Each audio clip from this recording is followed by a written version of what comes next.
Hello students, welcome to my channel. So students, जैसा कि आपके बीए थर्ड सेमेस्टर में जो आपका समाज शास्त्र है उसकी क्लास मैंने स्टार्ट कर दी है और मैंने यूनिट नंबर 3 तक आपका पूरा कंप्लीट करवा दिया है। और देखिए, जो आपका यूनिट नंबर 4 है, भारत में सामाजिक परिवर्तन की प्रक्रियाएं, जिसमें आपको पढ़ना है संस्कृतिकरण, पश्चिमीकरण, आधुनिकीकरण, संकीर्णता और सार्वभौमिकता। तो संस्कृतिकरण के ऊपर मैं वीडियो अपलोड कर चुकी हूँ, उसका लिंक मैं आपको डिस्क्रिप्शन बॉक्स में दे दूंगी।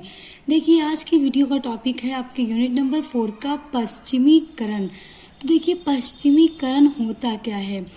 Doctor M.N.. श्रीनिवास, देखिए डॉक्टर एम.एन. श्रीनिवास ने लिखा है कि उन्होंने जो पश्चिमीकरण शब्द को वो किस तरह से बताया है कि पश्चिमीकरण शब्द क्या है।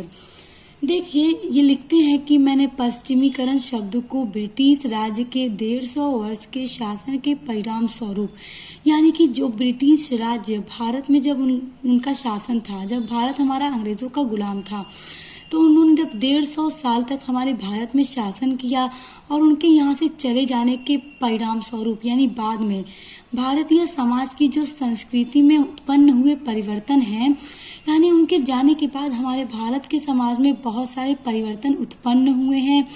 तो उन्हीं परिवर्तनों के लिए उन्होंने पश्चिमीकरण शब्द का प्रयोग किया है।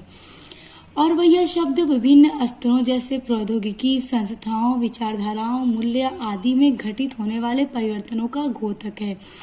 यानी श्रीनिवास का ये कहना है कि जो वेस्टर्न कल्चर है, यानी कि जो अंग्रेज़ों का कल्चर था, जब उन्होंने भारत में आकर शासन किया तो उनकी जो संस्कृति थी, जो उनका रहन सहन था, उनका जो खाना पीना था, उनका जो वेशभूषा था, जो उनका पहनावा था कपड़े का, उनकी जो विचारधारा थी, जिस तरह वो सोचते थे, उनके हर एक चीज़ का इफेक्ट हमारे भारत के समाज में भी पड़ा और हमारे भारत का समाज में परिवर्तन हमें देखने को मिला और उनकी बहुत सारे कल्चर हमारे समाज में भी समा गए और वहाँ पर और हमारे भारत में भी उन संस्कृति को एक्सेप्ट कर लिया गया।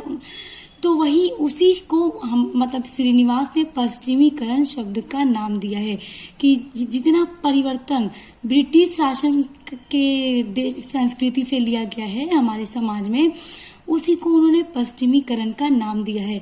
तो पश्चिमीकरण क्या है, आई होप आपको समझ में आ गया होगा। देखिए, पश्चिमीकरण की विशेषताएं या लक्षण। अब देखिए, पश्चिमीकरण की क्या क्या विशेषताएं होती हैं। पहला है चेतन अचेतन प्रक्रिया। देखिए, चेतन का मतलब होता है ना, जब कोई चीज़ हम करते हैं तो उसकी चेतना देकर, जैसे बोला जाता है ना कि उसकी मुझे इन्फॉर्म कर देना, ऐसे करना होगा। तो यह एक चीज़ होता है अचेतन, यानी बिना बताए कोई भी चीज़ हो जाना, बिना आपको कोई सिखाए कि तुम्हें ऐसा करना है और आप कर लें, तो वो अचेतन होता है। तो देखिए, पश्चिमीकरण की प्रक्रिया द्वारा भारत में सामाजिक परिवर्तन केवल सचेत रूप में ही हुआ है, ऐसी बात नहीं है।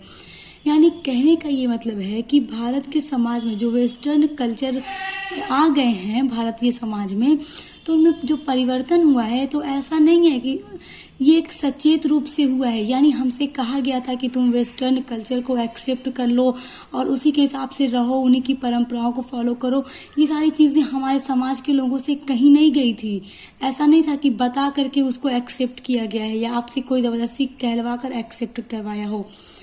अंग्रेजी द्वारा लाए गए अनेक पश्चिमी सांस्कृतिक तत्वों को हमने अनायास ही कब ग्रहण कर लिया, यह शायद हमें भी मालूम नहीं।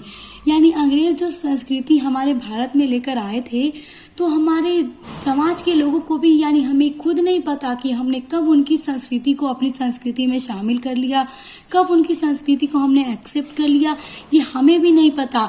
तो इस तरह से हम कह सकते हैं कि ये जो संस्कृति, जो ये पश्चिमीकरण है, ये एक ऐसी प्रक्रिया है जो अचेतन प्रक्रिया है। ये तो अचेतन रूप में भारतीय जनजीवन में समा गए और परिवर्तन को घटित किया है। यानी ये अचेतन रूप से, यानी हमको पता नहीं था, न हमें पता भी नहीं चला और कब हमने वेस्टर्न कल्चर को एक्सेप्ट कर लिया और न जाने कब ये हमारे जीवन में, हमारे समाज में समा गए और हमारे समाज में परिवर्तन को घटित कर दिया। देखिए, जो दूसरी विशेषता है वो है नैतिक रूप से तटस्थ। पश्चिमीकरण की प्रक्रिया में नैतिकता के तत्व होते हैं। पश्चिमीकरण के परिणाम अच्छे व बुरे दोनों हो सकते हैं। भारतीय समाज में पश्चिमीकरण केवल अच्छी दिशा में ही हुआ है, यह बात सत्य नहीं है। यह प्रक्रिया नैतिक रूप से तटस्थ होती है। देखिए, कहने का ये मतलब है कि जो पश्चिमीकरण हमारे भारत के समाज में हो गया है, स्टूडेंट्स, अब बार बार आपको ये ना बताना पड़े कि पश्चिमीकरण क्या है। उम्मीद करती हूँ आपको पश्चिमीकरण क्या है वो समझ में आ गया होगा। तो देखिए, जो हमारे समाज में पश्चिमीकरण हो गया है, वेस्टर्न कल्चर जो हमारे समाज में आ गया है, तो ऐसा ज़रूरी नहीं है कि हमने सिर्फ वो जो वेस्टर्न कल्चर को एक्सेप्ट किया है, जो हमारे समाज में समा गए, तो उसके तत्व जो है सिर्फ और सिर्फ अच्छे ही हों। हो सकता है बहुत सारी चीज़ें हमारे समाज में ऐसी भी आ गई हैं वेस्टर्न कल्चर से जो बुरी भी हो सकती हैं। तो हम सिर्फ ये नहीं कह सकते कि पश्चिमीकरण सिर्फ अच्छा ही परिणाम दे रहा है। इसके परिणाम अच्छे और बुरे दोनों तरह के हो सकते हैं। भारतीय समाज में जो पश्चिमीकरण केवल अच्छी दिशा में हुआ हो, यानी सिर्फ हमने अच्छी चीजों को ही उनसे ग्रहण किया, ये भी हम नहीं कह सकते। ये बात 100% सही नहीं है। हो सकता है बहुत सारी चीजें ऐसी भी आ गई हो हमारे समाज में जो कि अच्छी ना हो, बहुत बुरी हो, फिर भी वेस्टर्न कल्चर से आ गई हो, हमारे समाज का पश्चिमीकरण हो गया हो। तो इस तरह से हम कह सकते हैं कि ये जो पश्चिमीकरण की प्रक्रिया है वो तटस्थ है, यानी कि दोनों दिशाओं में हुई है, अच्छी और बुरी दोनों दिशाओं में यह हुई है। अब देखिए, तीसरी विशेषता है एक व्यापक अवधारणा। एक व्यापक अवधारणा का मतलब ये कि जो पश्चिमीकरण समाज में हमारे हुआ है वो बहुत व्यापक है, बहुत बड़ा उसका क्षेत्र है। पश्चिमीकरण की प्रक्रिया का क्षेत्र बहुत व्यापक है। इसमें अनेक प्रकार के परिवर्तनों का समावेश है, जैसे खान पान, वेशभूषा, शिष्टाचार के तरीकों तथा व्यवहार के ढंगों में परिवर्तन, ज्ञान विज्ञान, प्रौद्योगिकी और साहित्य में परिवर्तन तथा सामाजिक मूल्यों और विचारों में परिवर्तन आदि। देखिए, कहने का ये मतलब है कि जो पश्चिमीकरण हमारे भारत के समाज में हुआ है, तो ऐसा नहीं है कि हम सिर्फ ये कह सकते हैं कि हमने अंग्रेजों के संस्कृति से बस यही चीज सीखी कि हमें रहना कैसे, उनकी परंपरा को हमने सीख लिया। ऐसा हम नहीं कह सकते। पश्चिमीकरण बहुत, जो क्षेत्र है पश्चिमीकरण का वो बहुत बड़ा है। हमने अंग्रेजों से क्या क्या लिया, उनकी संस्कृति से उनका जो खान पान था वो भी भारत के समाज में समा गया। वो जिस तरह का भोजन करते थे यहाँ भी वैसे भोजन किए जाने लगे। उनका जो वेशभूषा था, जो उनका पहनावा ओढ़ावा था, जिस तरह के वो कपड़े पहनते थे उस तरह के कपड़े पहने जाने लगे। शिष्टाचार के जो तरीके थे, नैतिकता, हर चीज़ों को ग्रहण किया। साथ ही साथ जो व्यवहार था, उस लोगों का जो बिहेवियर था, उनसे बहुत सारे लोगों ने उनके बिहेवियर को एक्सेप्ट किया। तो अब हम यहाँ पे ये नहीं कह सकते कि हमने सिर्फ उनसे उनके अच्छे बिहेवियर को ही एक्सेप्ट किया। जैसा अभी इसके पहले वाले टॉपिक में आपको बताया कि सिर्फ अच्छी चीज़ों को ही हमने नहीं ग्रहण किया, बुरी चीज़ों को भी कर लिया है।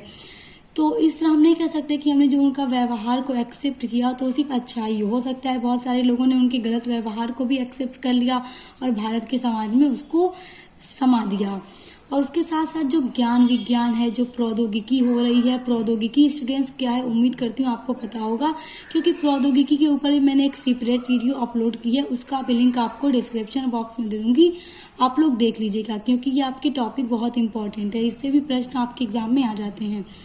तो हमने पश्चिमीकरण में क्या क्या हुआ कि ज्ञान विज्ञान में परिवर्तन आ गया, प्रौद्योगिकी में परिवर्तन आ गया, साहित्यिक में परिवर्तन आ गया और सामाजिक जो मूल्य हैं, लोगों का जो विचार है, हर एक चीज़ में परिवर्तन आ गया। तो हम ये नहीं कह सकते कि बस एक चीज़ों को हमने ग्रहण किया, यानी कि जो पश्चिमीकरण का वो क्षेत्र है बहुत बड़ा है और हर एक समाज के हर एक क्षेत्र में उसका इफेक्ट पड़ा और परिवर्तन आ गया।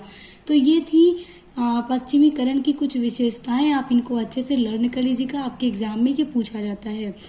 अब देखिए, पश्चिमीकरण होने के बाद क्या क्या परिणाम आए, यानी कि जब हमारे भारत के समाज में पश्चिमीकरण हो गया तो उसके क्या परिणाम निकले, उसके क्या रिजल्ट हमें देखने को मिले। तो देखिए, पहला है राज्य के कार्य क्षेत्र में विकास, यानी जो राज्य का कार्य था उसके क्षेत्रों में बहुत ज्यादा विकास हो गया। वर्तमान समय में राज्य का कार्य क्षेत्र केवल अपराधी को दंड देने तथा देश की सुरक्षा तक ही सीमित न रहकर जन कल्याण या समाज कल्याण तक विस्तृत हो गया है। शिक्षा, स्वास्थ्य, ग्रामीण उन्नति, श्रम कल्याण, बाल व स्त्री कल्याण, अकाल की रोकथाम, पिछड़े वर्गों की उन्नति, असंख्य कार्यों को अब राज्य का कर्तव्य माना जाने लगा है। तो स्टूडेंट्स, अब इन सभी क्षेत्रों में पश्चिमीकरण के कारण हमें अच्छे परिणाम नजर आने लगे हैं। पहले जो राज्य का कार्य था वो सिर्फ अपराधी को दंड देने और देश की सुरक्षा तक ही सीमित था, लेकिन अब ये जितने भी देखिए पश्चिमीकरण होने के बाद ये सारे जो परिणाम हमें दिख रहे हैं वो देश के नागरिकों के लिए भी अच्छे हैं और इन सभी को एक राज्य का कर्तव्य माना जाने लगा है। देखिए जो पश्चिमीकरण का दूसरा परिणाम है वो है सामाजिक संस्थाओं में परिवर्तन। पश्चिमीकरण के परिणाम स्वरूप भारत के समाज की परंपरागत व प्रभावशाली संस्थाओं जैसे जाति प्रथा, संयुक्त परिवार, विवाह, पंचायत आदि में उल्लेखनीय परिवर्तन हुए हैं। दूसरी ओर प्रेस, मतदान, ईसाई मिशनरी जैसी नई संस्थाओं का भी उदय हुआ है। यानी स्टूडेंट्स पश्चिमीकरण होने के बाद बहुत सारी ये जितनी भी सामाजिक संस्थाएं हैं इन सब में भी परिवर्तन हमें देखने को मिला है और इन सब का भी विकास हुआ है। तो इस तरह से हम कह सकते हैं कि पश्चिमीकरण होने के बाद हमारे भारत के समाजों में बहुत सारे अच्छे परिणाम हमें देखने को मिल रहे हैं। फिर देखिए शिक्षा के प्रसार का बल। देखिए पश्चिमीकरण के बाद ही हमें शिक्षा के प्रसार का बल भी मिला।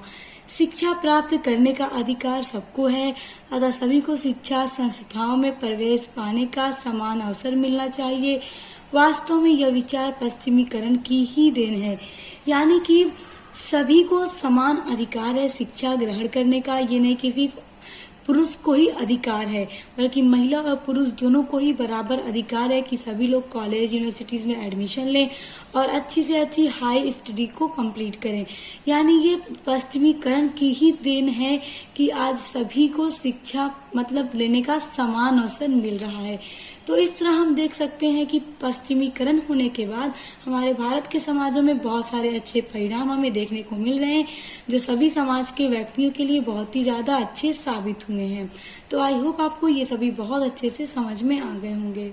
सो स्टूडेंट्स अपने आगे की इसकी यूनिट्स को पढ़ने के लिए आप मेरे चैनल को सब्सक्राइब कर लीजिए और उसके अलावा अगर आप अपने बीए के 3rd सेमेस्टर में इंग्लिश लिटरेचर पढ़ते हैं तो मैंने उसकी भी क्लास स्टार्ट कर दी है। उसके लिए भी एक बार आप मेरे चैनल पर विजिट ज़रूर कीजिएगा, आपको उसकी भी पूरी क्लास मिलेगी। तो उसके लिए भी आप चैनल को सब्सक्राइब करके बेल आइकन को प्रेस कर लीजिए। तो अब मिलते हैं नेक्स्ट वीडियो के साथ।